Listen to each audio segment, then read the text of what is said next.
देखिए, विपक्ष कभी भी सकारात्मक भूमिका निभाता नहीं है। विपक्ष केवल सुर्खियों में आने के लिए हंगामा करके समय बर्बाद कर रहा है। ये बात बिल्कुल सही है कि जैसे कोविड का समय था, उस समय पूरे देश ने एकजुट होकर के और मतलब व्यवस्था बनाए रखने का प्रयास किया और उसमें कामयाब भी हुए।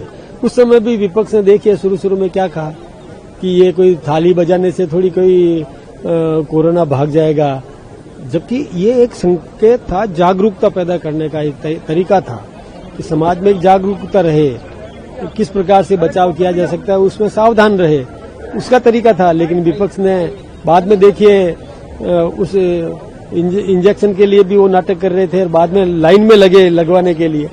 विपक्ष को बाद में समझ में आता है, देरी से समझ में आता है। इस समय दुनिया में, एशिया में जो कुछ भी संघर्ष की स्थिति बनी है और उस समय सकारात्मक भूमिका निभाना चाहिए, साथ में बैठ के चर्चा करना चाहिए, किस प्रकार से कोई इस पर समाधान किया जा सके। टेबल पर बैठ करके उसका समाधान संभव है, युद्ध उसका समाधान नहीं है। सर, राहुल गांधी का तो कहना है कि प्रधानमंत्री जी ने 25 मिनट में अपनी बात रखी, लेकिन वो कह रहे हैं कि मैं गारंटी देता हूं कि वो डिस्कशन नहीं करेंगे, डिबेट नहीं करेंगे इस मुद्दे पर, क्योंकि वो कॉम्प्रोमाइज है। देखिए, वो कॉम्प्रोमाइज नहीं है।